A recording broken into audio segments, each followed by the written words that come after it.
আমরা ইতিমধ্যে বাংলাদেশ পুলিশের ট্রেনি রিক্রুইট কনস্টেবল নিয়োগের বিজ্ঞপ্তি পেয়েছি এবং মোটামুটিভাবে আবেদনও শুরু হবে আগামী সপ্তাহের মধ্যে। আমাদের লিখিত পরীক্ষা সময় বেশি নেই। তো একজন চাকরি প্রত্যাশী চাকরি পাবে কি পাবে না এটা সম্পূর্ণরূপে নির্ভর করবে লিখিত পরীক্ষার উপর। বাংলাদেশ পুলিশের কনস্টেবলের নিয়োগ পরীক্ষায় লিখিত পরীক্ষায় মাত্র ৪৫ নম্বর।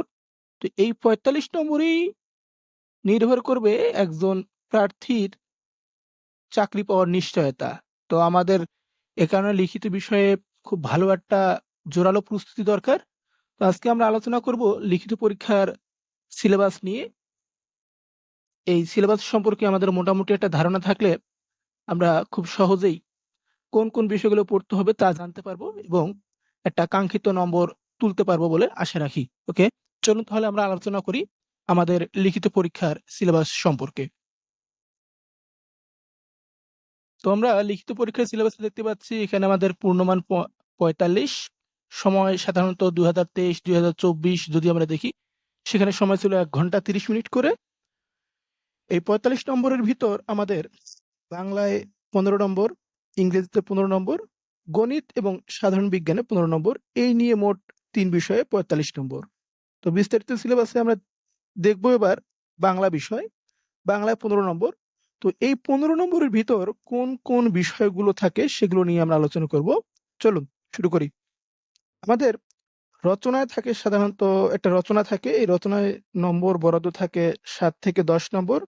২টি প্রশ্ন থাকে, একটির উত্তর দিতে হয়। তবে পরিবর্তিত পরিস্থিতিতে বলা যাচ্ছে না, একটি প্রশ্ন থাকতে পারে। ভাব সম্প্রসারণও আসে। এখানে ভাব সম্প্রসারণে থাকে ৫ নম্বর বরাদ্দ।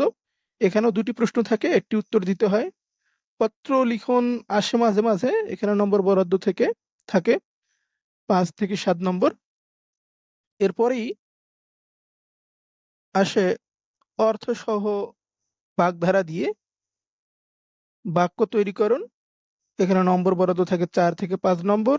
এক কথায় প্রকাশ বা বাক্য সংকোচন, নম্বর বরাদ্দ ৪ থেকে ৫ নম্বর।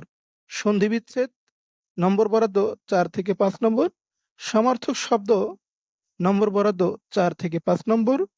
বিপরীত শব্দ,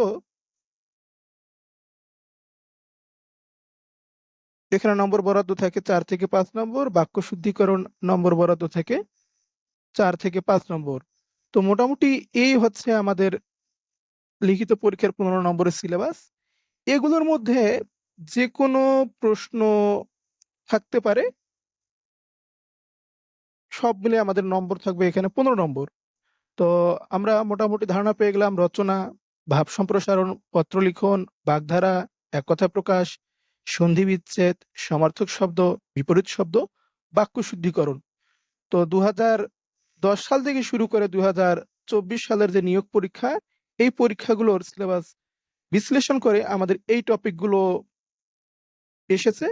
তবে আমরা যদি ঝুঁকি এড়াতে চাই, অর্থাৎ এই যে আমরা এতক্ষণ পর্যন্ত আলোচনা করলাম এই বিষয়গুলো ব্যতীত যদি অন্য কোনো বিষয় থেকেও প্রশ্ন আমাদের আসতে পারে, তো এই কারণে আমাদের অতিরিক্ত হিসাবে পত্র লিখনের ৩টা ফরম্যাট, অর্থাৎ ব্যক্তিগত পত্র, আবেদনপত্র এবং আমন্ত্রণপত্র, এগুলো দেখতে পারি।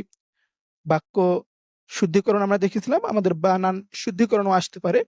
পারিভাষিক শব্দ, অর্থাৎ বাংলা থেকে ইংরেজি করা অথবা ইংরেজি থেকে বাংলা করা, যেটাকে আমরা বলতে পারি ওয়ার্ড মিনিং, এটাও আসতে পারে।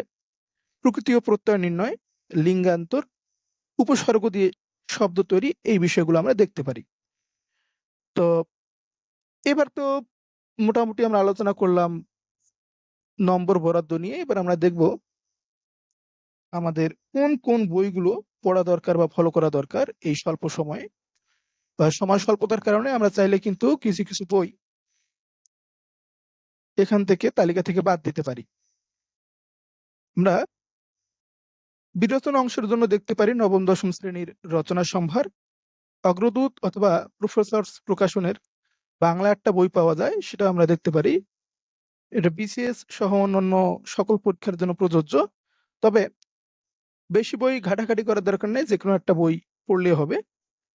এরপর প্রফেসরস অথবা ওরাকল অথবা এসিউরেন্স প্রকাশনীর কনস্টেবল নিয়োগ সহায়িকা থেকে আমরা বিভিন্ন প্রশ্ন দেখতে পারি, যেগুলো গত বছর এসেছিল বা এর আগে যত পরীক্ষা নেওয়া হয়েছে সকল পরীক্ষার প্রশ্নগুলো আমাদের দেখতে হবে।